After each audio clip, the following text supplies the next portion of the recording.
Hello guys, welcome to our channel. నేను మీ తేజ. వీర రాఘవ రెడ్డి ఈ పేరు నేను కొత్తగా చెప్పేదే కాదు, మీ అందరూ వినే ఉంటారు.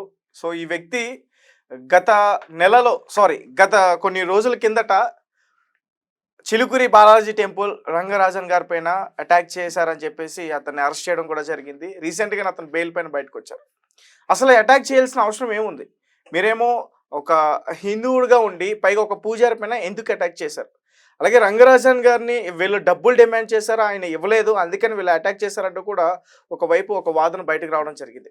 ఒకసారి పూర్తి విషయాలన్నీ కూడా మనం రాఘవరెడ్డి గారితోనే అన్ని విషయాలు కూడా తెలుసుకునే ప్రయత్నం చేద్దాం. ఆయన ప్రస్తుతం నా ముందు ఉన్నారు. సార్ నమస్తే అండి. నమస్తే స్వామి. నమస్తే మహాత్మ. రైట్. సో మొదటిగా జైలు జీవితం ఎలా ఉంది సార్? బయటికి జైలుకి పెద్ద తేడా లేదండి. మనకి ఏమన్నా చెడు వ్యసనాలు ఉండి మందు లేకపోతే సిగరెట్ ఇలాంటి అలవాట్లు ఉన్న వాళ్ళు లోపల అవి దొరక్క ఇబ్బంది పడాలేమో తప్ప మామూలుగా మనకి అలవాట్లు ఏమీ లేకపోతే ఇక్కడ లోపల పెద్ద తేడా ఉండదండి. బయట కమ్యూనికేషన్ లేదు అనే ఒక్కది తప్పిస్తే పెద్ద తేడా ఏమి ఉండదండి. అసలు రంగరాజన్ గారిని ఎందుకు మీరు అటాక్ చేయాల్సి వచ్చింది, మీరు మీ ఆర్మీ? అంటే ఇది ఒక్కొక్క ప్రశ్నకి మనం చెప్పుకుంటూ వెళ్తే బాగుంటుంది. దీనికంటే ముందు కొంచెం ఉపోద్ఘాతం చెప్పాల్సి వస్తుందండి. రైట్, అక్కడి నుంచే మొదలు పెట్టి. ఇప్పుడు అన్యమత ప్రార్థనా మందిరాల్లో వారి యొక్క మత ప్రబోధకులు వారి యూనిటీ ఎలా ఉండాలి అంటే, ఒక మసీదుకి ఎంతమంది ముస్లిమ్స్ వస్తున్నారు ప్రార్థనకి, వారు ఎవరు ఏ పని చేస్తారు, ఎవరు ఎక్కడ ఉంటారు, వారి దగ్గర స్పష్టమైన డేటా మెయింటైన్ చేస్తారండి వాళ్ళు. ఉదాహరణకు 20 మంది ఖాళీగా ఉన్నారు, కొత్తగా మసీదుకి వస్తున్నారు, వ్యాపారవేత్తలు ఎవరు ఉన్నారో వాళ్ళని పిలిచి వీళ్ళతో వ్యాపారం పెట్టించమని, ఇంకా లేదు ఇంకేమైనా ప్రత్యేకమైన ట్రైనింగ్కి పంపిస్తే వాళ్ళని ట్రైనింగ్ పంపించడం, ఇట్లాంటి వాటిలో వాళ్ళ యూనిటీతో పాటు వారు మత విస్తరణకి ఎలా ఉపకరించాలో వారు చక్కగా పని చేసుకుంటూ వెళ్తున్నారండి. అందులో భాగంగానే ఓవైసీ గారు గతంలో పోలీసులు కళ్ళు మూసుకుంటే 15 నిమిషాల్లో భారతదేశంలో ఉండి హిందువులందరినీ చంపేస్తాను నేను, 100 కోట్ల మంది హిందువుల్ని ఊచకోత కోస్తా అన్నాడండి ఆయన. అంటే పోలీసులు కళ్ళు మూసుకుంటే 100 కోట్ల మందిని ఒక్కడే ఊచకోత కొయ్యగలడా? సాధ్యపడదు కదండి. 15 రోజులు కళ్ళు గట్టిగా మూసుకున్నా కూడా ఊచకోత కొయ్యలేదు. సుమారు 6 లక్షల గ్రామాలు ఉన్నాయటండి. ఎన్ని గ్రామాలు తిరుగుతాడు ఆయన? ఇది సాధ్యపడే పని కాదు కదా. సో కాబట్టి ఈ పదం ఆయన ఎందుకు అన్నారు అంటే, ప్రతి ఊర్లో ఉండే మసీదులు కానీ మదర్సాలు కానీ, అంటే ఎక్కడైనా కొన్ని ఊర్లో మసీదులు ఉండకపోవచ్చు, మిగతా మ్యాక్సిమం మసీదులు అందుబాటులో దగ్గరలో ఉన్నాయండి, మదర్సాలు అందుబాటులో ఉన్నాయి వాళ్ళకి. అక్కడ స్పష్టమైన ట్రైనింగ్ జరుగుతుంది. 2040 కల్లా 2047 కల్లా ఈ భారతదేశాన్ని అల్లా రాజ్యం చేయాలి, అల్లాని నమ్మను అన్న వాళ్ళందరినీ చంపేయాలి, ఇది మన ఖురాన్ బోధిస్తుంది. ఇట్లా ఎవరైతే ముందుకు వస్తారో యువత, వాళ్ళందరూ చనిపోయిన తర్వాత స్వర్గంలో వారికి 72 మంది కన్యలు సిద్ధంగా ఉంటారు అక్కడ. ఇట్లాంటివి ఖురాన్లో ఉన్నాయని చెప్పేసి దాన్ని నమ్మిన వారందరూ ఇట్లా ఈ ట్రైనింగ్ మదర్సాల్లో మసీదుల్లో తీసుకుని ఎలాంటి విధ్వంసాలు కాశ్మీర్లో అప్పుడు విన్నాం కదా మనం, హిందువులు ఊచకోత పండితుల పేరుతోటి. వెస్ట్ బెంగాల్లో ఇప్పుడు ఏం జరుగుతుంది, బంగ్లాదేశ్లో ఏం జరుగుతుంది, నిన్నగాక మొన్న పెహల్గాం ఘటన, 27 మందిని ఊచకోత కోసారని ప్యాంటులు విప్పి జిప్పులు తీసి మీరు హిందూ అవునా కాదా మతం అడిగి కన్ఫామ్ చేసుకుని మరీ చంపారండి భార్యల ముందే. సో ఇట్లాంటి దుస్థితి ఇది కొత్తది కాదు, ఎప్పటి నుంచో జరుగుతుందండి ఇది. అట్లాంటి దాంట్లో మరి మన ఆలయాల్లో ఉండే అర్చక పురోహితులు ఇందుకు ధీటుగా ఎదుర్కోవడం కోసం సిద్ధంగా ఉన్నారా లేదా? అక్కడ ఏ రకంగా ఎదుర్కోవాలి? మసీదుల్లో వారికి బోధించి యూనిటీని కలిపి ఒక్కటిగా తాటి మీద నిలబెట్టేటువంటి బాధ్యత అక్కడ బోధకులు తీసుకున్నప్పుడు, మన ఆలయాల్లో అర్చక పురోహితులు భగవద్గీత 18వ అధ్యాయం 42వ శ్లోకంలో పేర్కొనబడిన లక్షణాలు కలిగిన అర్చక పురోహితులు, భగవద్గీత 18వ అధ్యాయం 43వ శ్లోకంలో పేర్కొనబడిన క్షాత్రం కలిగిన వారిని కనీసం ఎంపిక చేసే ఉద్దేశంతో వీరు ఏమన్నా ఉన్నారా లేదా, అసలు వీరికి ఈ విషయాల మీద దృష్టి పెట్టి ఉన్నారా లేదా అని అడుగుతూ చాలా ఆలయాలకు తిరిగేమండి. అయ్యా మరి ఇట్లాంటి ప్రణాళికతో వారు ముందుకు వెళ్తున్నారు. మనకి గో సంరక్షణ లేదు, గోవుల కోసం భూమి లేదు, భూములు అన్యాక్రాంతం అయిపోయి ఉన్నాయి. అఫ్ కోర్స్ కోట్ల ఎకరాల దేవాలయాలు భూమి గోచార భూములు అన్యాక్రాంతం అయిపోయింది అంటే మన బంధువులు కూడా ఉండొచ్చు కబ్జా చేసిన వాళ్ళు. ఇట్లాంటి పరిస్థితుల్లో న్యాయస్థానాలే దుష్ట శిక్షణ శిష్ట రక్షణ చేయాలి. కానీ మరి ఈ న్యాయమూర్తులేమో ఆ పని మానేశారు. 340 CRPC రిడ్యూస్ 195 1B కానీ కొత్త చట్టం 379 BNSS కానీ ప్రయోగించటం లేదు. ఈ ప్రయోగించిన న్యాయమూర్తుల మీద కేంద్ర రాష్ట్ర ప్రభుత్వాలే 197 CRPC పాత చట్టం, కొత్త చట్టం 218 BNSS ప్రయోగించాలి. ఇవేమో కేంద్ర రాష్ట్ర ప్రభుత్వాలు చేయట్లేదు. సో కాబట్టి బంగ్లాదేశ్లో అక్కడ కోర్టులు పోలీస్ స్టేషన్లు ఉన్నా ఈ హింసను ఎవరు ఆపలేకపోయారు. వెస్ట్ బెంగాల్ మన దేశంలో ఉంది, అక్కడ కోర్టులు పోలీస్ స్టేషన్లు ఉన్నా ఇప్పుడు జరుగుతున్న హింసను ఎవరు ఆపలేకపోతున్నారు. కాశ్మీర్లో కూడా కోర్టులు పోలీస్ స్టేషన్లు ఉన్నా అక్కడ జరిగిన హింసను ఎవరు అడ్డుకోలేకపోయారు. ఇప్పుడు పెహల్గాం ఘటన జరిగిన ప్రదేశంలో కూడా కోర్టులు పోలీస్ స్టేషన్లు ఉన్నాయి, కానీ స్వేచ్ఛగా వారు వచ్చి ఓచుకోత కోసుకు వెళ్ళిపోయారు. సో కాబట్టి ఇప్పుడు మీరు బ్రాహ్మణులు జ్ఞానం విజ్ఞానం కలిగిన వారు కాబట్టి మీరు దాని మీద దృష్టి పెట్టి ప్రతి ఊరికి ఒక్క సైనికుడిని క్షాత్రం కలిగిన వారిని మీరు సిద్ధం చేయండి. అలా సిద్ధం చేస్తే ఏ రకమైనటువంటి సైనికుడు తయారు చేయాలి? భగవద్గీత 18వ అధ్యాయం 43వ శ్లోకంలో పేర్కొనబడిన క్షాత్రం అనే లక్షణం కలిగిన వారిని, శౌర్యం, తేజస్సు, దృఢ నిశ్చయం, ఇంద్రియ నిగ్రహం, యుద్ధంలో వెనకడుగు వేయకపోవటం, నాయకత్వ లక్షణాలు అంటే ఆ గీత చెప్తుందండి, శౌర్యం, తేజో, దుర్తిర, దాక్ష్యం, యుద్ధే చాప్య పలాయనం, దానమీశ్వర భావచ్చ క్షాత్రం కర్మ స్వభావజం. ఆ నాయకత్వ లక్షణాలు, దాన గుణం, యుద్ధంలో వెనకడుగు వేయకపోవటం, ఇలాంటి లక్షణాలు ఎవరికి ఉన్నాయో వారిని బ్రాహ్మణులే. శమో దమస్తప శౌచం క్షాంతిర్జావమేవచ జ్ఞానం విజ్ఞానం ఆస్తిక్యం బ్రహ్మకర్మ స్వభావజం అనే లక్షణాలు కలిగిన బ్రాహ్మణులే గుర్తించి, అయ్యా మనకి ఇట్లాంటి విపత్తులు జరుగుతున్నాయి, మీరే సిద్ధంగా ఉండాలి. అలాంటి దానికైనా ఒక సైనికుడిని దైవీహేష గుణమయ్యి మమ మాయా దురత్యయ మామేవయ్యే ప్రపద్యంతి మాయామేతాం తరంతితే, ఆ మాయ నుంచి తప్పించి మీ కుటుంబ పోషణ ఊరు మొత్తం చూసుకుంటుందని హామీ ఇచ్చి, కుటుంబ పోషణ అంటే ఎక్కడైతే ఊర్లో వైశ్యులు ఉంటారు, కృషి గోరక్ష వాణిజ్యం వైశ్యకర్మ స్వభావజం అని. ఈ కృషి అంటే వ్యవసాయం, వాణిజ్యం అంటే వ్యాపారం, గోరక్షణ ఎవరు చేస్తే వారు వైశ్యులు. ఆ రెడ్డి కమ్మ కాపు మాల మాదిగా కమరి కుమ్మరి తేడా లేదు. వ్యాపారం ఎవరు చేస్తే వారు వైశ్యులు, గోరక్షణ ఎవరు చేస్తే వారు వైశ్యులు, వ్యవసాయం ఎవరు చేస్తే వారు వైశ్యులు. పరిచర్యాత్మకం కర్మ శూద్రశ్యాపి స్వభావజం, కాయ కష్టం చేసేవారిని ఈ వైశ్యుల్ని ఈ బ్రాహ్మణులు ప్రేరేపించి క్షత్రియుల యొక్క పోషణ ఊరికి ఒక్కడనే పోషించే విధంగా మీరు చేయండి. అట్లా చేస్తే 27,800 గ్రామాలు 2 రాష్ట్రాల్లో ఉన్నాయి. గ్రామానికి ఒక్కడిని మనం లెక్కేసుకున్న, పట్టణాలు అవి తీసి పక్కన పెట్టిన, గ్రామానికి ఒక్క సైనికుడిని ఒక్క క్షత్రియుని మనం నిలబెట్టుకోగలిగిన 27,000 మంది సైన్యం మనం అవుతాం. దేవాలయాలను కాపాడుకోవచ్చు, దేవాలయాల భూములను కాపాడుకోవచ్చు, గో సంరక్షణ చేయొచ్చు. వీటితో పాటే ఏ న్యాయమూర్తులైతే అన్యాక్రాంతం అయిపోయిన భూముల్ని కాపాడటం కోసం తప్పుడు కేసులు వేసి స్టేలు తీసుకున్న వారి మీద 340 సిఆర్పిసి కానీ కొత్త చట్టం 379 బిఎన్ఎస్ఎస్ కానీ ప్రయోగించట్లేదు.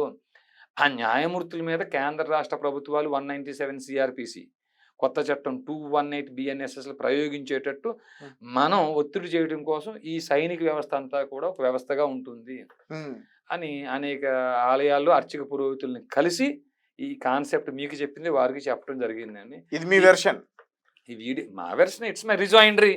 మీ వెర్షన్ అవుతుందా లేకపోతే ఇది? అంటే నాకు తెలిసింది ఏంటంటే ఇప్పుడు మీరు చెప్పిందంత ఓకే, మంచి విషయమే అట్లా చేయడం కూడా. ఆలయాల్ని రక్షించుకోవచ్చు, భూములు కూడా రక్షించుకోవచ్చు. కాకపోతే నాకు తెలిసింది ఏంటంటే ప్రతి దేవాలయానికి వెళ్ళి ఇదే రకంగా పూజారుల దగ్గర డబ్బులు డిమాండ్ చేస్తున్నారు అనేది మీ పైన ఒక అపోహ ఉంది. డబ్బులు డిమాండ్ చేయట్లేదండి. ఊరికి ఒక సైనికుడిని మీరు ఎంపిక చేసి ఆ సైనికుడి పోషణ మీ ఊరు చూసుకోవాలి. కుటుంబం నుంచి 100 రూపాయలు వేసుకున్నా ఒక సైనికుడికి 20,000 25,000 శాలరీ ఇవ్వడం కష్టం కాదు కదా. మరి ఆ సైనికుడు శాలరీ ఇవ్వకపోతే ఎందుకు పని చేస్తాడండి? అతను మిలిటరీకి వెళ్తున్నారు, వాళ్ళకి శాలరీ ఇవ్వట్లేదా? మిలిటరీకి, ఇండియన్ మిలిటరీకి వెళ్ళి శాలరీ ఇవ్వట్లేదా? ఆ దేశ సరిహద్దులు వాళ్ళు పనిచేస్తున్నారు, దేశంలో అరాచకాలు జరిగిపోతున్నాయండి. కాబట్టి మన సంస్కృతి సంప్రదాయాలతో పాటు ధర్మస్థాపన కోసం కూడా సైన్యం అవసరం. దానికోసం ఫుల్ టైమర్స్ అయితేనే పని చేయగలుగుతారు. ఈ రోజు మీకు వీలవుతుంది వస్తారు, రేపు రమ్మంటే రారు. అదే ఫుల్ టైమర్స్ ఉంటే వారికి శాలరీ ఇస్తే, కాబట్టి వారి పోషణ మీ ఊరే చూసుకోవాలి, వారి తిండి మీ ఊరే చూసుకోవాలి, వారికి ట్రావెలింగ్ ఖర్చు మీరే చూసుకోవాలి. అనుకోకుండా మీరు మీ ఊర్లో పాలకల్లో ఒక వ్యక్తిని మీరు మీ అర్చక పురోహితులు సైనికుడిగా ఏర్పాటు చేసిన ఇతను హైదరాబాద్ రావాల్సి వస్తే అతనికి అయ్యే ట్రైన్ టికెట్లు మీ ఊరే లెక్కలు చూసుకోవాలి, అతనికి అయ్యే భోజన ఖర్చులు మీరే పెట్టుకోవాలి. ఆ లెక్కలు మీ ఊర్లో కమిటీ చేసి చూసుకోండి, ఎంత కలెక్ట్ చేసాం, ఎంత ఖర్చు అయింది, ఎంత వచ్చింది, ఎంత మిగిలింది. కుటుంబానికి 100 రూపాయలు 50 రూపాయలు వేసుకుంటే పెద్ద కష్టం కాదండి అలా చేసుకోవటం. అలా చేయండి అని అడిగామండి, మేము డబ్బులు అడగలేదండి. అయితే ఇంత మంచి విషయానికి రంగరాజన్ గారు ఖచ్చితంగా మరి మీ ఇద్దరి మధ్య ఈ విషయానికైతే గొడవ జరిగిందని నేను అనుకోవట్లా. ఇది మంచి విషయం ఒక రకంగా. మరి లేదండి, ఇది గొడవ జరగలేదు. ఏమైందంటే అందరు అర్చక పురోహితుల్ని కలిసినట్టే ఫిబ్రవరి 7వ తేదీ ఉదయం రంగరాజన్ గారిని కలవడం కోసం కూడా వెళ్ళామండి. ఆ గుడిలో ఆయన లేరు. దానికి ముందు రోజు మీ అందరూ కూడా ఎక్కడ సమావేశం అయ్యారు? ఇక్కడ హైదరాబాద్‌లోనే ఉన్నామండి. ఓకే. హైదరాబాద్‌లోనే ఉన్నాం. హ్మ్. కోటప్పకొండ నుంచి బయలుదేరి వచ్చామండి. ట్రైన్‌కి వచ్చాం 4వ తేదీ మేము. హ్మ్. కోటప్పకొండ నుంచి వచ్చాం. ఈ అనేక ఆలయాలు సికింద్రాబాద్‌లో కూడా అనేక ఆలయాలకెళ్ళి మా వోళ్ళెళ్ళి కలిసి చెప్పొచ్చారండి. హ్మ్. 7వ తేదీ ఉదయం చిలుకూరు వెళ్ళామండి. హ్మ్. సుమారు 7 గంటల సమయం ఆ ప్రాంతంలో టెంపుల్‌లోకి వెళ్ళే సమయానికి రంగరాజన్ గారు రాలేదు. గుడికి రాలేదు. హ్మ్. సరే ఇంట్లో ఉన్నారండి అన్నారు. ఇంటికి వెళ్ళాం. అక్కడ అరగంట సేపు అవి మాట్లాడాక వాళ్ళ బ్రదర్ వచ్చారండి ఆయన. హ్మ్. పైన ఉన్నారు నిద్రపోతున్నారు. ఆయన వస్తారు మీరు వెయిట్ చేయండి అని చెప్పి అన్నారు ఆయన. హ్మ్. అరగంట వెయిట్ చేసినా ఇంకా ఆయన ఏమి రాలేదు. బ్రాహ్మణులు సహజంగా ఆ టైం దాకా నిద్రపోరండి. హ్మ్. తెల్లవారుజామున 4 గంటలకి వరకు వాళ్ళు నిద్రపోకుండా మేలుకున్నా సరే, ఈ సూర్యోదయం తర్వాత నిద్రపోరు. అంటే నేను చెప్పేది బ్రాహ్మణులంటే ఎవరో మీకు చెప్తున్నా మళ్ళీ. హ్మ్. జంధ్యం వేసుకున్న వాళ్ళు బ్రాహ్మణులు అనుకోవద్దు. హ్మ్. భగవద్గీత 18వ అధ్యాయం 42వ శ్లోకం చెప్తుంది. శమో, ధమస్, తపః, శౌచం, హ్మ్. క్షాంతిర్జావమేవచ జ్ఞానం, విజ్ఞానం, ఆస్తిక్యం, బ్రహ్మకర్మ స్వభావజం. ఈ లక్షణాలు ఎవరికుంటే వారు బ్రాహ్మణులు. హ్మ్. ఈ లక్షణాలు లేవనుకోండి వారు బ్రాహ్మణులు కానే కాదు. భగవద్గీత చెప్తుంది నా మాట కాదండి. హ్మ్. సో కాబట్టి సహజంగా నిద్రపోయే టైంలో ఎంత టైంలో 8, 5 దాకా నిద్రపోతున్నారు అయినా అని అప్పుడే కొంచెం డౌట్ వచ్చింది. తెల్లవారుజామున. తెల్లవారుజాము అదే కాదండి. పొద్దున్న. తెల్లవారుజాము అంటే 4 గంటలకు, 5 అదే గంటలకు సారీ. అంటారు. అంటే మార్నింగ్ అనకపోయి నేను అంతే. ప్లాన్ చేశాను. హ్మ్. ఉదయం 8 గంటలు 10 నిమిషాలు అటు ఇటు ఉండొచ్చండి. ఆ ప్రాంతంలో నలుగురు మాత్రమే 20 మంది పైనే ఉన్నాం. నలుగురు మాత్రం పైకి వెళ్ళామండి. మీరు మీతో పాటు మీ ఆ! ఆర్మీ. ఆ! మీ రామరాజ్యం స్థాపన రామరాజ్యం కోసం. సేనలో ఒక నలుగురం పైకి వెళ్ళామండి. హ్మ్. వెళ్ళిన తర్వాత అనుమతి తీసుకొని వెళ్లారా? హ్మ్. అనుమతి పైకెళ్ళడానికి అనుమతి అహా! తీసుకొని వెళ్లారా? అది ఓపెన్ ప్రాంగణం అండి అది. హ్మ్. గుడిని ఆనుకున్న ప్రాంగణం. హ్మ్. గుడిలో భాగమైన ప్రాంగణం. అది ఆయన ఇల్లు కాదండి. అయ్యా! హ్మ్. ఆయన సొంతంగా ఎక్కడో రెంట్ కట్టుకున్న ఇల్లు కాదండి అది. హ్మ్. ఆ! అది గుడిలో ఉండే ప్రాంగణం అండి. హ్మ్. పైనుంటే కలిసేసి ఆయన చెప్పి వెళ్ళిపోవడానికి ఇబ్బంది ఏముంది దాంట్లోను. ఆయన అనుమతి వెళ్ళి, "అయ్యా! మీ దగ్గరికి ఇలా వచ్చాం. హ్మ్. మరి మీరు సమయం ఇస్తే చెప్పేసి వెళ్ళిపోతాం. రామరాజ్యం కాన్సెప్ట్ అని చెప్పేసి వెళ్ళిపోదాం" అని వెళ్ళాం. హ్మ్. వెళ్ళే సమయానికి కొంచెం ఆ లోపల ఆయన ఉండకూడని స్థితిలో, చూడకూడని స్థితిలో మేము చూడటం. హ్మ్.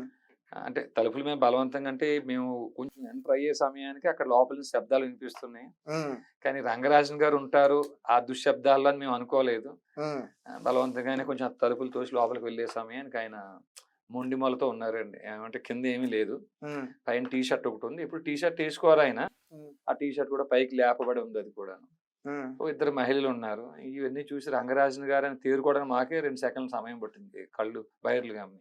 హ్మ్. ఆ తర్వాత మా చేతిలో ఫోన్ ఉందండి. హ్మ్. ఆ ఫోన్‌తో రికార్డ్ చేస్తున్నామని ఆయన అనుకుని ఏం చేసాడు వెంటనే మా చేతుల్లో నా ఫోన్ లాక్కోవడం కోసం నా మీద ఉరికాడండి ఆయన. హ్మ్. మాకు తోపులాట కూడా జరిగింది. ఆ తోపులాటలో ఆయన కింద సతికిలు పడ్డాడండి ఆయన. హ్మ్.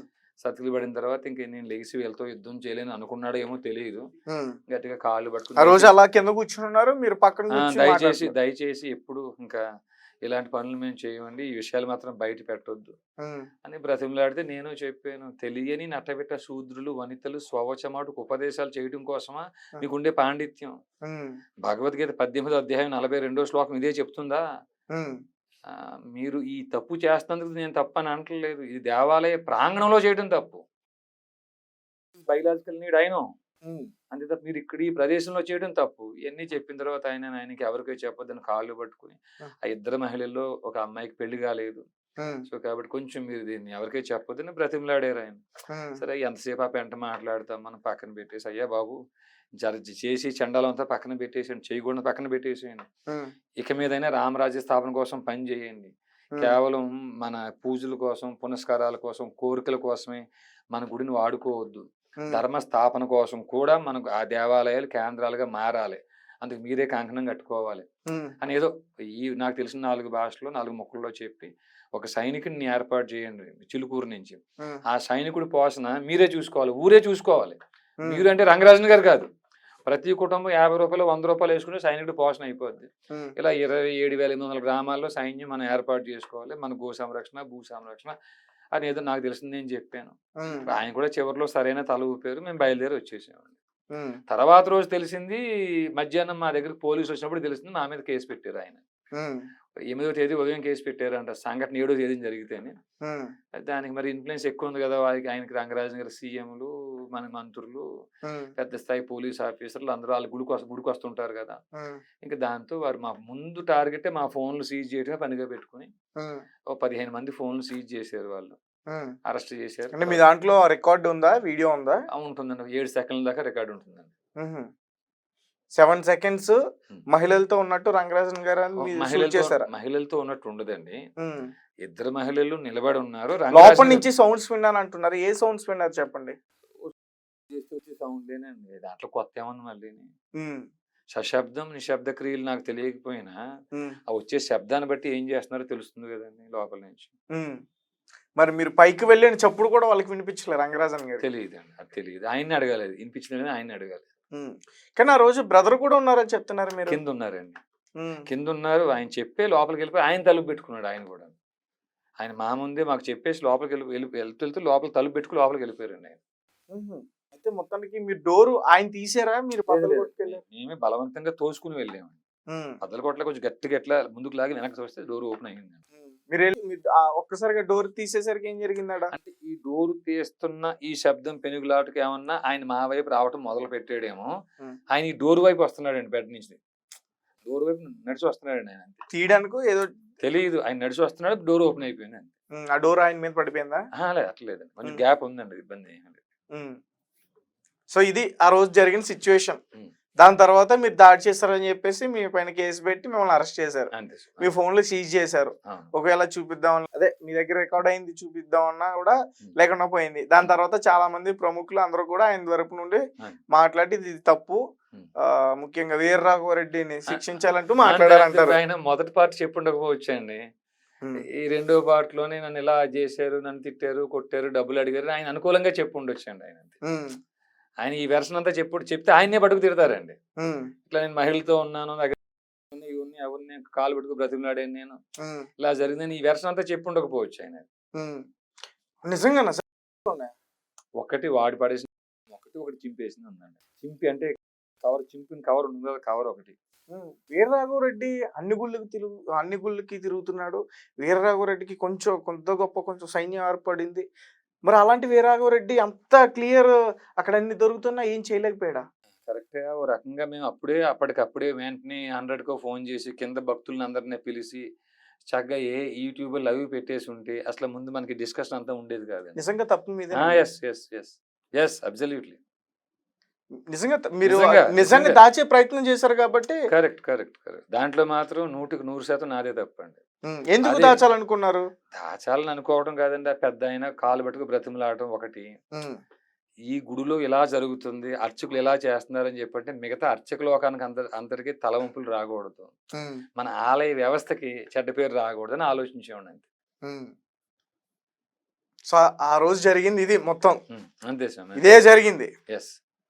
రైట్. కానీ మీరు సైనికుడు అంటున్నారు కదా, ఒక ఊరికి ఒక సైనికుడు సరిపోతాడా? ఒక్కడు 100 మందితో యుద్ధం చేయగలుగుతారా? కాదండి. అసలు ఊరికి ఒక సైనికుడు అన్నింటికీ సిద్ధపడి ఉంటే ఎక్కడైనా విపత్తు జరిగింది అన్నప్పుడు కనీసం మనం 27,000 గ్రామాల్లో 27,000 మంది ఉంటామండి. రేపు ఏదైనా అత్యవసరం ఉంది, ఒక 1000 మంది రావాలంటే ఒక్కొక్క ఊరు నుంచి ఒక్కొక్క సైనికుడు వస్తాడు ఒక ప్లేస్ కనా. భయం అల్లర్లు జరిగినాయండి. ఎవరన్నా వెళ్ళి ఏం చేయగలిగారు? అదే సైన్యం ఉంటే ఒక 1000 మంది 10,000 మంది అక్కడికి వెళ్ళొచ్చు కనీసం. అరే వీళ్ళు సైన్యం ఉందిరా, వాళ్ళు అందుకు తెగించి ఉన్నారు, వాళ్ళకు శాలరీ ఇస్తుంది, ఊరు పోషించుకుంటుంది, ఒక దమ్ము ధైర్యం మిగతా వాళ్ళకి వస్తుందండి. రైట్. సో వీరరాఘవరెడ్డికి మంచి ఆలోచన ఉంది, కరెక్టే. మరి అలాంటి వీరరాఘవరెడ్డి ఇక్కడ హైదరాబాద్ లో టెంపుల్స్ పైన అటాక్ జరిగినప్పుడు ఎక్కడికి వెళ్ళిపోయాడు? వివాద వికృత నిషాదం అని ఒకటి ఉందండి. ఎక్కడ ఉన్నారు మీ సైనికులు అప్పుడు? వివాద వికృత నిషాదం అని ఒకటి ఉందండి. అక్కడ హాయిగా నిద్రపోతున్నాం, మీరు అందరూ ఉన్నారు కదా, నిద్రపోతున్నామండి. ఎక్కడ నిద్రపోతున్నామండి? వివాద వికృత నిషాదం. నాకు అర్థం కాలేదు సార్ మీరు చెప్పింది. ఎప్పటికీ అర్థం కాదండి. నెక్స్ట్ క్వశ్చన్కి వెళ్ళండి. దీన్ని తెలుసుకోవాలి ఖచ్చితంగా. నేను తెలుసుకోలేదు. వివాద వికృత నిషాదం అంటే ఏంటండి? వివాద వికృత నిషాదం మీరంటే మీరే, నేనంటే నేనే. వివాద వికృత నిషాదం అంటే వివాద వికృత నిషాదమే. అంటే దానికి ఏం చేయాలో అది మేము చేస్తాం అన్నట్ట. అక్కడ నిద్రపోతున్నానని చెప్తున్నానండి. వివాద వికృత నిషాదంలో హాయిగా నిద్రపోతున్నానండి అంతే. అది మరి ఇంత మంచి ఆలోచన ఈ గో సంరక్షణ, ఈ దేవాలయాల రక్షణ చేస్తున్నప్పుడు దాని గురించి ఎందుకు మీరు అట్లా ఇదైపోవడం? ఎందుకంటే వాటి గురించి ఎందుకు ఆలోచించడం అండి? అసలు వీటన్నిటికీ కారణం ఏమిటండి? ముత్యాలమ్మ ఆలయంలో ముత్యాలమ్మని తన్నడానికి, కాశ్మీర్లో 27 మంది ప్యాంట్లు విప్పి మతం అడిగి మరి కాల్చడానికి, లేకపోతే వెస్ట్ బెంగాల్లో వారిని ఊచకోత కొయ్యడానికి, వీటన్నిటికీ కారణం ఏమిటండి? ఏ ఖురాన్ అయితే చెప్తుందో, ఏ ఖురాన్ అయితే బోధిస్తుందో అల్లా నమ్మని వారందరినీ చంపేయండి, ఈ భూమి స్వాధీనం చేసుకోండి, మహిళలను మాత్రమే మీకోసం అట్టి పెట్టుకోండి, మిగతా వాళ్ళందరినీ చంపేయండి అని ఖురాన్ బోధించడం నిజమైతే, ఈ బైబిల్లో కూడా విగ్రహారాధన చేసే వాళ్ళందరినీ రాళ్లతో కొట్టండి, విగ్రహాలను ధ్వంసం చేయండి, వాళ్ళని చంపండి అని బోధించడం నిజం అయితే, ఈ 2 మత గ్రంథాలని భారతదేశంలో ప్రచారం చేయటం కోసం భారత రాజ్యాంగం ద్వారా అనుమతి ఇచ్చింది ఎవరు? దానికోసం మనం పోరాటం చేయటం మానేసి, ఎవడు రాయేస్తే వాడు, ఎవడు పొడిస్తే వాడి వెనకాల తిరిగితే మూలానికి మందు ఎలా వేస్తామండి మనం? ఈ ప్రశ్నలు వేయటానికి చాలా బాగుంది. ఎక్కడ ఎక్కడ రామతీర్థంలో రాముడు తల తీసినప్పుడు నువ్వెక్కడున్నావు? అక్కడ వరంగల్లో అర్చకుడు పేద బ్రాహ్మణుని చంపేసినప్పుడు నువ్వెక్కడున్నావు? అప్పుడు ఎవరు స్పందించారండి? ఈ ముఖ్యమంత్రులు స్పందించారా? ఇదే కేటీఆర్ గారు వాళ్ళ నాన్నగారు ముఖ్యమంత్రిగా ఉన్నారు భయమిస అల్లర్లు. అప్పుడు మరి రేవంత్ రెడ్డి ఎక్కడికి వెళ్ళిపోయారు? మీరు ఎక్కడికి వెళ్ళిపోయారు? సహజంగా ప్రశ్నలు వస్తాయి. కానీ మూలం ఏమిటి? ఇది అన్నిటి కారణం మూలం ఏమిటి? ఒక 100 మందిని చంపేసాం పాకిస్తాన్లో, ఈరోజు మనం దాడి చేసి సంకలు ఉద్దేశించుకుంటున్నాం, చాలా మంచి పని. 100 మంది కాదు, మొత్తం పాకిస్తాన్ మొత్తం నేలమట్టం చేసేయండి. అక్కడ మిగిలిన 1% హిందువులతో సహా నేలమట్టం చేసేసిన సమస్యకి అసలైన పరిష్కారం ఏమిటి?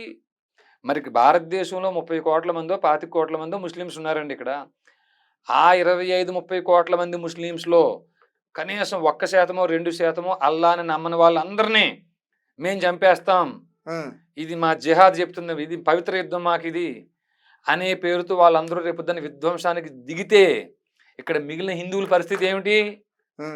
దానికి పరిష్కారం ఏమిటి? ఎక్కడుంది? భారత రాజ్యాంగం ఆర్టికల్ 25, 26, 27, 28, 29, 30 అన్ని మతాలకి భారతదేశంలో మత ప్రచారం చేసిన హక్కు ఉంది అని పెట్టి తప్పు చేశారండి. ఆ ప్రచారం చేసిన వెసులుబాటును తొలగించేసేయండి, అది రద్దు చేయాలంటారు. అమెండ్మెంట్ చేసి ఏమంటారు, చట్ట సవరణ చేసి, రాజ్యాంగ సవరణ చేసి దాన్ని రద్దు చేయండి, ఆ ప్రచారణ చేయండి. ఇంక ఇది మానేసి ఎవడో పొడుస్తూ ఉంటాడో, ఎవడో గుచ్చుతూ ఉంటాడో వాడు వెనకాల మనం తిరుగుతా కూర్చుంటామా మనం? ఇదే మనకు పని. భాగవత రామాయణ గీతాది శృతి శాస్త్ర పురాణాల మీద నమ్మకంతో కూడిన అవగాహన ఉన్న వాళ్ళకి, దేహదారుఢ్యం కనీసం 5 కిలోమీటర్లు నడవగలిగి 3 కిలోమీటర్లు పరిగెత్తగలిగే వారికి, భారతదేశంలో ఎక్కడైనా పని చేయడం కోసం 5 కిలోమీటర్లు ఉన్న వాళ్ళకి, ఒక్క నిమిషం క్షమించాలి, ఈ 3 కిలోమీటర్లు పట్టుకోవడానికా పారిపోవడానికా? ఎవరైనా తరిమితే పారిపోగలగాలి, ఎవరినైనా తరమాలు చూస్తే పరిగెత్తగలగాలి. ఎందుకు పారిపోవాలి? ఏం చేస్తాం, ఎవరు దొరుకుతారు? అలా కాదండి, గో సంరక్షణ ఉంది. ఒక 2 గో సంరక్షణ కోసం వెళ్ళారు. ఆ గోవుని రక్షించేటప్పుడే అవతల వాళ్ళు ఒక 1000 మంది 500 మంది వచ్చేసారు అనుకోండి, వీళ్ళ ప్రాణం కాపాడుకోవడం కూడా ముఖ్యమే కదా. గోవుతో పాటు అయ్యా రెండింటికి సిద్ధపడాలండి, రెండింటికి కూడా స్టామినా కావాలి. దాన్ని ఎలాగన్నా ఉపయోగించుకోండి. మీలాంటి యూత్ ధైర్యవంతులు అందరూనేమో పరిగెడతారు, తరుముతారు, నాలాంటి పిరికి వాళ్ళు పారిపోతుంటాం ఉన్నది. కనీసం దానికన్నా శక్తి కావాలి కదా. కొంచెం మీరు మధ్యలో అడ్డుపడకపోతే కంప్లీట్ చేస్తానండి నేను. సో కాబట్టి ఇలాంటి లక్షణాలు ఎవరికి ఉన్నాయో వారు అప్లై చేసుకోవచ్చు అని పెట్టిన దాని మీద సుమారు 200 మంది అప్లై చేశారండి. 64 మంది ఇంటర్వ్యూకి వచ్చారు, ఓ 35 మంది దాకా ట్రైనింగ్ వచ్చారండి. దాంట్లో సుమారు ఒక 28 మంది దాకా నియమితులు అయి ఉన్నారు. ఇప్పటికి కంటిన్యూ అవుతున్నారు. వాళ్ళకి నెలకి శాలరీలు కరెక్ట్ గా ఇచ్చేస్తున్నారు. నెలకి శాలరీస్ వెళ్తాయండి. ఇంకా ఎక్కువ వాళ్ళు ఇంకా ఏమంటారు, డ్యూటీలు ఇంకా జాయిన్ అవ్వలేదు, ట్రైనింగ్ పూర్తి అయిందండి. ఓహో, జస్ట్ ట్రైనింగ్ లో ఉన్నారు అంతే. తర్వాత వాళ్ళని ఒక్కొక్క ఊరికి మీరే పెట్టేస్తారా? లేదండి, మిగతా ఊర్లో ఉండి వాళ్ళకి అందరికీ ప్రచారం చేయడం కోసం పనిచేస్తారండి వీళ్ళు. వీళ్ళు చెప్పడం ద్వారా మిగతా ఊర్లకి ఏ ఊరికి ఆ ఊరే అర్చక పురోహితులే నియమించుకోవాలండి, శాస్త్రం కలిగిన వారిని. నాకు బద్రీనాథ్ సినిమా గుర్తొస్తుంది సార్, అందులో అల్లు అర్జున్ గారు ఆ బద్రీనాథ్ మొత్తం కూడా సంరక్షకుడిగా ఉంటాడు ఆ దేవాలయానికి. అదేంటే మిమ్మల్ని కొంచెం ఇన్ఫ్లుయెన్స్ చేసిందా ఏంటి? లేదండి. మీరు అల్లు అర్జున్ అంటే నాకు ఆ తాతగారు గుర్తు వస్తున్నారు. అల్లు రామలింగయ్య గారు. వాళ్ళ ఇంట్లో చాలా సార్లు భోజనం పెట్టారండి ఆ పెద్దాయన. వారు నానమ్మ గారు కనకరత్నం గారు. హ్మ్. మీరు అల్లు అర్జున్ అనగానే నాకు ఆయన పెద్దాయన గుర్తొచ్చారు నాకు. హుహు. వాళ్ళ పరిచయం ఉందా సార్ వాళ్ళతోని? మెడ్రాస్ మ్యూజిక్ అకాడమీలో చదువుకున్నప్పుడు హ్మ్. అల్లు రామలింగ గారు పరిచయం అండి. చాలా అవును. మంచి వ్యక్తి. ఆయన చాలా మంచి వ్యక్తి. హ్మ్. అసల పెద్ద, చిన్న అనే విభేదం చూడడండి ఆయన. డబ్బున్నవాడు, డబ్బు లేనివాడు. హ్మ్. పరపతి ఉన్నవాడు, పరపతి లేనివాడు అనేటువంటి ఆ 2 తెలీదండి ఆయనకి. హ్మ్. అందరూ సమానంగా చూసే తత్వం వారి శ్రీమతి అల్లు కనకరత్నం గారి ఆవిడ అంతేనండి. ఓకే. రైట్. వీర రాఘవరెడ్డి ఒకప్పుడు మ్యూజిక్ డైరెక్టర్ అనుకుంటా. సారీ, కాదు. మ్యూజిక్ టీచర్ అనుకుంటా. ఇప్పుడు కూడా ఎవరన్నా కొంటే స్వరాలు అమ్మేస్తుంటామండి ఇప్పుడును. హుహు. ఎవరన్నా కొంటే స్వరాలు అమ్మేసి బతికేస్తుంటామండి. హుహు. మాకొచ్చినయి అవి కదండీ! 4 ముక్కలు అవే కదా! హ్మ్. సజని ప మ పని స స మ మరి స మ మ ప ప మ మ ప మ మరి వాటిలిని అమ్ముకుంటుంటామండి ఎవరన్నా కొంటుంటే. హ్మ్. సరే, ఏదన్నా ఒక సంగీతాన్ని ఒకసారి మా కోసం ఒక్కసారి మీ గొంతు ద్వారా. సమరతారకని చేయకుముదహిత పరిపూర్ణ నగదర సురభూజదరిపయో దివాసహరణ సుందరతర వదన సుధామయవచో బృంద గోవింద సానందమ వరాజరాప్త శుభకరానిక. Right. Thank you. Thank you. So, మొత్తానికి ఆర్మీని తయారు చేశారు రామరాజ్యం కోసం. నడుస్తుందా సార్ ఇప్పుడు మీ రామరాజ్యం? ఇప్పుడు కూడా నడుస్తూ మీ దగ్గరకు వచ్చాం కదండి. హ్మ్. ఉం? అంటే అలా గాదు. హ్మ్. ఇప్పుడు సడెన్‌గా మధ్యలో ఒక ఇన్సిడెంట్ లేదు మీకు లేదండి. జరిగిపోయింది. అది ఆగదండి. హ్మ్. రామరాజ్య స్థాపన ఆగదు. హ్మ్. ఎట్టి పరిస్థితుల్లో. రైట్. వీర రాఘవరెడ్డి ఒక్కడేనా ఇంకా చాలా మందున్నారు? ధర్మస్థాపన కావాలి అని కోరుకునే వారందరూ రామరాజ్యం సభ్యులేనండి. హ్మ్. దుష్ట శిక్షణ, శిష్ట రక్షణ జరగాలని కోరుకునే వారందరూ రామరాజ్యంలో పౌరులే. హ్మ్. ఇప్పుడు మీరేదైతే ట్రస్ట్ పెట్టారో దానికి చైర్మన్‌గా ఎవరున్నారు? నేనే ఉన్నానండి. మీ వైఫ్ ఉన్నారని తెలిసింది. మొత్తం ట్రస్టీలుగా సుమారు 10 మంది ఉన్నామండి. హ్మ్. అందులో నా భార్య కూడా ఒక ఆవిడ. హుహు. ఎంతమంది ఉన్నామండి? 10 మందిలో నా భార్య, నేను కూడా ఒకళ్ళం అంతే. ఓకే. మిగతా 8 మంది ఎవరు? ఉన్నారండి. అనేక జిల్లాల నుంచి ఉన్నారండి. వేరే రాష్ట్రం వాళ్ళు ఎవరైనా ఉన్నారా? ఒక ఈ వ్యక్తి ఉన్నారని తెలిసిందే నాకు. ఈ 2 రాష్ట్రాల నుంచి ఉన్నారు. మొత్తం తెలుగు ప్రజలే. అంతే. తెలుగు వాళ్ళే. అంతే. ఈ 2 రాష్ట్రాలకు సంబంధించిన వాళ్ళే ఉన్నారు. అంతే. ఓకే. ఏంటి మీరు శివుడి అవతారం అని చెప్పేసి కూడా చెప్తా ఉంటారంట మీరు?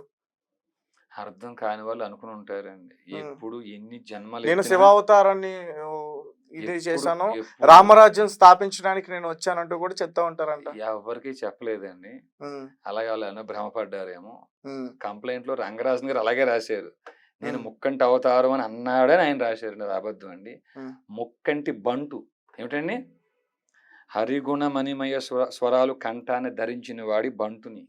హ్మ్. అనాదాతీత సమగ్రహాలు నామాలుగా ధరించిన వాడి బంటుని. హ్మ్. సశబ్ద నిశ్శబ్ద క్రియల్ని శ్వాసగా కలిగిన వాడి బంటుని. హ్మ్. త్యాగరాజు బంటుని. ఎప్పుడు కీర్తనల్లో నా యూట్యూబ్ వీడియోల్లో కూడా త్యాగరాజు బంటు అని చెప్పుకున్నానండి నేను. హ్మ్. త్యాగరాజు బంటు అని ఏస్తాం కూడా మేము. ఓకే. ఇక్ష్వాక వంశస్థుడినని కూడా చెప్తారంటగా మరి? నిజమండి అది. ఇక్ష్వాక వంశీయులమే మేము. హ్మ్. ఇక్ష్వాక వంశ శూద్రులం మా గోత్రం మహిపాల హ్మ్. ప్రవర కాశ్యప వర్ణం శూద్ర వంశం ఇక్ష్వాకు. హ్మ్. ఏంటి వాళ్ళ వృత్తేంటి? వాళ్ళు ఏం చేస్తారు? ఏదైనా చేయొచ్చండి. ఇక్ష్వాక వంశీయులు ఇది చెయ్యాలి, అది చేయకూడదని ఏం లేదు. ఏదైనా చేయొచ్చండి. హ్మ్. అంటే పర్టిక్యులర్‌గా ఈ రామరాజ్య స్థాపన కోసం. అట్లేం లేదండి. హ్మ్. ఈ రామరాజ్యాన్ని భృగు వంశీయులు స్థాపించొచ్చు.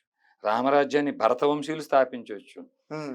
యదా యదా హి ధర్మస్య గ్లానిర్భవతి భారత ఓ భరతవంశీయ అని ఏ ధనంజయ గోత్ర క్షత్రియ ప్రవర కలిగిన వారు పిలిపించుకున్నారో హ్మ్. శ్రీకృష్ణుడి చేత స్వయంగా ఆ భరతవంశీయులు కూడా భరత్ పరీక్షిత్ విష్ణువర్ధన మహారాజు వంశ అనే ప్రవర కలిగి ధనంజయ గోత్రంలో జీవించున్నారు. వారు కూడా రామరాజ్య స్థాపన చేయొచ్చండి. ఎవరు చేయకూడదు అది? రైట్. మీరు బయటకొచ్చిన తర్వాత మీ పైన కొంతమంది వ్యక్తులు అటాక్ చేశారు. అవునండి. ఏ పొజిషన్‌లో అయితే రంగరాజన్ గారు కూర్చున్నారో హ్మ్. సేమ్ అట్లాంటి పొజిషనే మీరు అలా అటాక్ చేస్తున్నప్పుడు కూర్చోవడం నేను చూసా. అది నాకు కూడా చాలా సంతోషంగా ఉందండి. మీరు చూడటం నాకు కూడా చాలా సంతోషంగా ఉంది.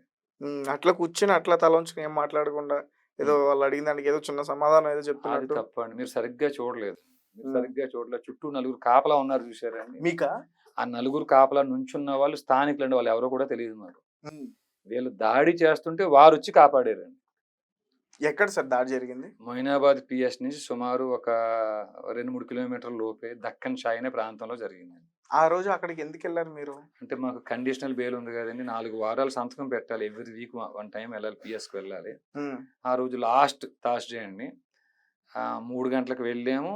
5 గంటలకు పిఎస్ నుంచి బయటకొచ్చాను. హ్మ్. రంగరాజన్ గారు మరి నా మీద ఇంకో కొత్త కేస్ ఏదో పెట్టారంట. హ్మ్. ఈ హిందువుల్ని, ముస్లిమ్స్‌కి మధ్య విభేదాలు పెడుతున్నాను నేను అనేటువంటి కంప్లెయింట్ ఏదో ఇచ్చారని హ్మ్. ఈ 153 ఐపీసీ అట్రాక్ట్ అయ్యేలా జరిగింది కాబట్టి కేసు రిజిస్టర్ చేశామని సీఐ గారు నాకు నోటీస్ ఇస్తే, ఆ నోటీస్ తీసుకొని బయలుదేరి వస్తున్నామండి ఆ రోజు. హ్మ్.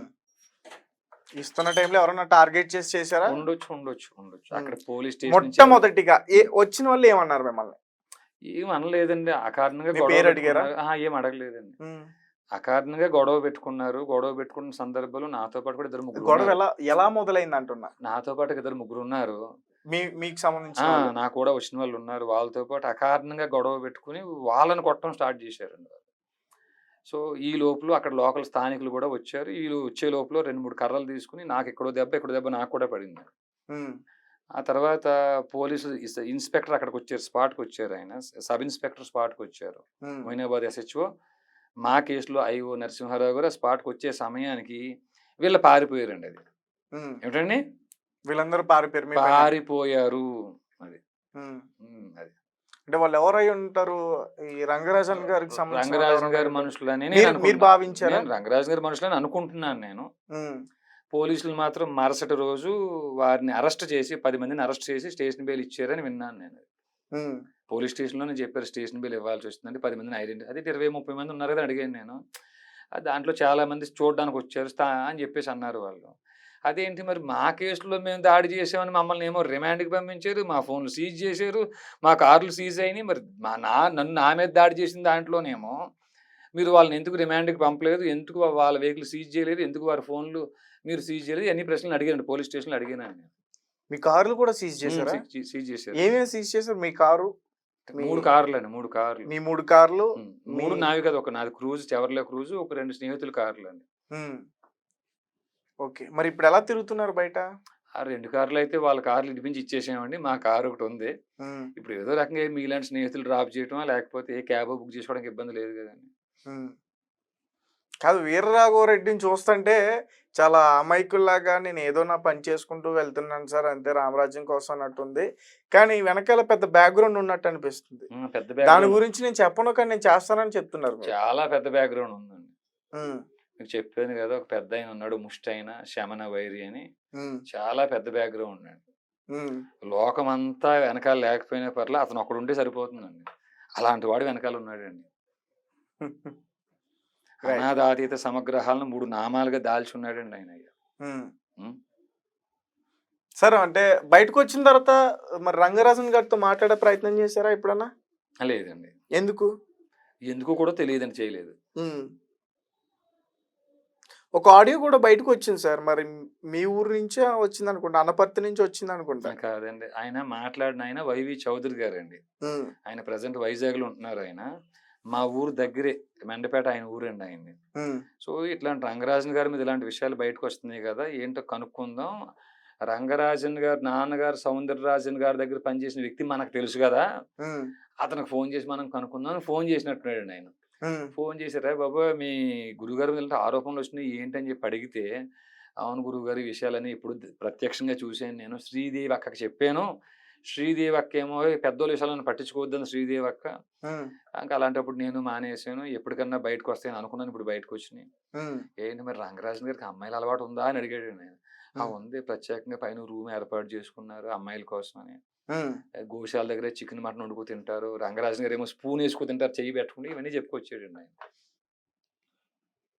ఇప్పుడు అమ్మాయిల వరకు అంటే ఓకే గాని సార్ నేను నమ్ముతాను గానీ, చికెను, మటను తింటాడనేది మాత్రం కొంచెం మళ్ళీ అహా! నమ్మేటట్టుగా లేదు. మీరు నమ్మితే ఎవరికి కావాలి, మీరు నమ్మకపోతే ఎవరికి మీరు కావాలి. తింటారా సార్ నాన్ వెజ్? నేను చికెన్ తింటాను, మటన్ తింటాను, ఫిష్ తింటానండి నేను. హ్మ్. మళ్ళీ ఆ వేలో ఎళ్తే మళ్ళీ నన్ను చెక్కేసే ప్రయత్నం చేస్తారు మీరు. రైట్. సార్ అంటే భయం అనిపించట్లేదు సార్? ఇప్పుడు బయట తిరుగుతున్నారు, థ్రెటనింగ్ ఉంది, దాడి చేస్తున్నారు. వీర రాఘవరెడ్డి అంటే ఒక విలన్‌లా చూస్తున్నారు. అంటే వాళ్ళు ఎలా అనుకున్నా నేను విలన్నేనండి. హ్మ్. మానవతను దుర్లభమనుచు నెంచి పరమానందమొందలేక మదమత్సర కామలోభమోహులకు దాసుడై మోసపోతిగాక మొదటి కొలజుడగుచు భువిని శూద్రుల పనులు సల్పుచు ఉంటినిగాక నరాధములను చేరి సారహీన మతములను సాధింపతారు మారుదుడుకోగల నన్నే దొర కొడుకు బ్రోచురా. ఇంక చావు అంటారా? హ్మ్. ఏదో రోజు పోయే ప్రాణం ఇది. నయనం చిందంతి శస్త్రాన్ని నయనం దహతి పావకః నచయనం క్లేదయంతి అపో నశోషయతి మారుతః. నశించిపోయేది కేవలం శరీరం మాత్రమే, ఆత్మ కాదు హ్మ్. అని ఒక్కసారి శమన వైరి సన్నుతుడే కేటగారికల్గా చెప్పిన తర్వాత ఇక మనకి చావు బ్రతుకుల మీద ఆలోచన ఎందుకండి ఇంక మనకి? హ్మ్. మీ పోరాటం అయితే ఆపరు. ఆపమండి. ఇది శ్వాస ఉన్నంత వరకు. హ్మ్. ఎక్కడ సార్ మీది ప్రాపర్ ఎక్కడండి? తూర్పుగోదావరి జిల్లా అనపర్తి మండలం కొప్పవరం గ్రామం అండి. హ్మ్. అక్కడ మీ విద్యాంశం కూడా ఎక్కడ జరిగింది? అదే ఊర్లో 5వ తరగతి చదువుకున్నామండి, 5th వరకు. హ్మ్. ఆ పక్క ఊరు అనపర్తిలో 10th క్లాస్ వరకు అయిందండి. 10th పాస్ అయ్యాను అత్యవసర మార్కులతోటి. దాని తర్వాత? మెడ్రాస్ వెళ్ళానండి. ఆ మెడ్రాస్లో అక్కడ మ్యూజిక్ అకాడమీలో టీటీసీ చేశాను, పెడగోజిక్స్, సంగీతం. హ్మ్. మీ ఊర్లోకెళ్ళి మీ బయోగ్రఫీ గురించి తెలుసుకునే ప్రయత్నం కూడా చేశారు చాలా మంది ఆ టైంలో. చూసానండి, అవి చూసాను, ఆ వీడియోలు కూడా చూశాను. హ్మ్. మా పాత సర్పంచ్ గారు, కొత్త సర్పంచ్ గారు ఇద్దరు కూడా మాట్లాడారండి. హ్మ్. అవి కూడా చూశాను. వారికి కూడా మేము మీ తరపున మీ ద్వారా కృతజ్ఞతలండి. రైట్. సార్ అంటే మీ అంతా కూడా బానే ఉంది. కానీ మీరు చేసిన ఒక్క అటాక్ తప్ప మిగతాదంతా కూడా ఎక్కడ ఇతను చేస్తుంది తప్పు అనేది చెప్పడానికి కూడా లేదు. నేను చూసాను యాక్చువల్‌గా. ట్రస్ట్ పెట్టారు. ఒకవేళ మీరన్నట్టుగానే ట్రస్ట్‌లో ఏదైనా ఇబ్బందులుంటే ఖచ్చితంగా బయటికి తీసే ఛాన్స్ ఉంటాయి. ఎందుకండి మేము వేల కోట్లు, వందల కోట్లు హుండీలో కొట్టేస్తే హ్మ్. మరి ఆ పోలీసులు రికవర్ చేయలేకపోయారా? మా ట్రస్ట్‌లో ఏమన్నా కోట్ల రూపాయల డబ్బులు ఫైండ్ ఔట్ చేశారా మా ట్రస్ట్‌లో ఏమన్నా? హ్మ్. మరి చెప్పండి, అది అపవాదా? నిజమా? నిజమైతే పోలీసులు చేతగానితనమా కోట్ల రూపాయలు రికవర్ చేయకపోవడం? హ్మ్. రైట్. సో, రంగరాజన్ గారితో కలవలే మళ్ళీ మాట్లాడలా. ఒకసారి నేను ఫోన్ చేయనా మాట్లాడతారా? నాకు ఆ ఇంట్రెస్ట్, ఆ ఉద్దేశం లేదండి. మీ ఇష్టం, నాకు సంబంధం లేదు. అంటే ఆ వ్యక్తిని ఇంకా క్షమించకూడదనుకుంటున్నారా? లేకపోతే ఏంటి? ఎదురు చూస్తున్నాను ఆయన కోర్టుకి ఎప్పుడు వస్తాడు సాక్ష్యం చెప్పడం కోసం. బోన్‌లో ప్రశ్నించాలి ఆయన్ని. ఫస్ట్ ఆయనే ఎక్కుతారు సాక్షిగా. లిస్టెడ్ విట్నెస్ 1 కింద బోన్‌లోకొచ్చి సాక్ష్యం చెప్పాల్సి వస్తది. ఆయన ఇలా జరిగిందని చెప్పాల్సి వస్తది. అప్పుడు క్రాస్ ఎగ్జామినేషన్ మేమే చేస్తామండి. హ్మ్. ఆ రోజు కోసం ఎదురు చూస్తుంటామండి. ఇప్పుడు ఇప్పటి వరకు దానికోసం ఎదురు చూస్తున్నారా? అది ప్రాసెస్ అండి. జ్యుడిషియల్ ప్రాసెస్ అండి అదంతే. మేము ఎదురు చూసినా మీ వైపు చూడకపోయినా అడ్వొకేట్స్ ఎవరు లేరా? అడ్వకేట్స్ ఉన్నారండి. మీలాంటి తెలివైనోళ్ళు బోలెడుమంది ఉన్నారు. కానీ నాకు కొంచెం తెలుసు కదా! గతంలో నా మీద పెట్టిన కేసులను కూడా నేనే ఆర్గ్యుమెంట్ చేసుకొని గెలిచానండి నేను. హ్మ్. కాబట్టి కొంచెం మాకది మా వ్యక్తిగతమైన కేసు కాబట్టి వ్యక్తిగతంగా ఆడటానికి కూడా అవకాశం ఎక్కువుంటుంది. 2015లో మీ పైన అబిడ్స్‌లో పోలీస్ స్టేషన్‌లో ఒక యెస్. కేస్ అయింది. లైంగిక వేధింపుల కేసని హ్మ్. 'నిర్భయ 354బి' ఏదో పెట్టారండి. అటెంప్ట్ టు రేప్ కేస్ అని పెట్టారు. హ్మ్. FIR number 81 of 2015 Abids police station. హ్మ్. అది 2016లో చార్జ్ షీట్ వేశారండి. హ్మ్. CC number 275 of 2016 second ACMM court. హ్మ్. దాంట్లో నాకు ఎన్‌బిడబ్ల్యూ కూడా ఇష్యూ అయిందండి. హ్మ్. ఇట్లా నాన్ బెయిలబుల్ వారెంట్ వచ్చిందని కానిస్టేబుల్ వాళ్ళు చెప్పి వస్తే నేను వెళ్ళి ఆ సర్టిఫికేట్ కాపీస్ అన్నీ తీసుకొని ఆ రీకాల్ పిటిషన్ కూడా నేనే వేశానండి. ఏమిటండి? హ్మ్. Petition filed under section 70 sub class 2 CrPC heading మరీ పెట్టి హ్మ్. The judge of this honourable court failed to apply judicial mind. హ్మ్. ఈ జడ్జికి సరిగ్గా తలకాయ పెట్టకపోవటం వల్ల దీంట్లో ఎన్‌బిడబ్ల్యూ ఇష్యూ చేశాడు. హ్మ్. 164 సిఆర్పిసి స్టేట్మెంట్‌లో గాని, 161 స్టేట్మెంట్‌లో గాని, 154లో ఇచ్చిన కంప్లెయింట్‌లో గాని వీర రాఘవరెడ్డి మీద ఎలాంటి అలిగేషన్సే లేవు. హ్మ్. లేకపోయినా ఆయన ఏదో ఐఓకి సరిగ్గా తలకాయ లేదని దానిని చార్జ్ షీట్‌లో చేర్చేస్తే మీరు ఇవన్నీ పరిశీలన చేసుకోకుండా ఎన్డబ్ల్యూ ఎలా ఇష్యూ చేస్తారు మీరు? ఉమ్, కాబట్టి వెంటనే should be recalled fourth with అని చెప్పి ప్రేయర్ రాసి మరి పిటిషన్ ఫైల్ చేశానండి.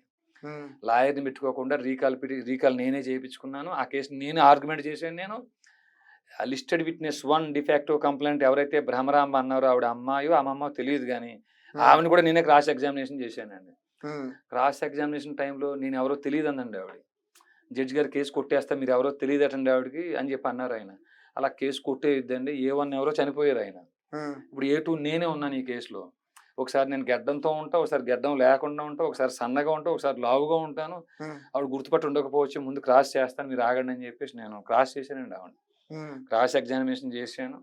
తర్వాత ఐఓ వచ్చాడండి, ఇన్వెస్టిగేషన్ ఆఫీసర్. ఆయన ప్రభాకర్ రెడ్డి ఆయన పేరు, అబిడ్స్ పిఎస్లో. మరి ఇప్పుడు ఆయన ఎక్కడున్నారో తెలియదు. ఉమ్, ఆయన క్రాస్ ఎగ్జామినేషన్ చేశాను నేను. అయ్యా మరి దీంట్లో 164 సిఆర్పిసి స్టేట్మెంట్లో కానీ 161 స్టేట్మెంట్లో కానీ ఈ 154లో వచ్చిన కంప్లైంట్లో కానీ ఎక్కడ A2 మీద అలాంటి అలిగేషన్స్ లేవు.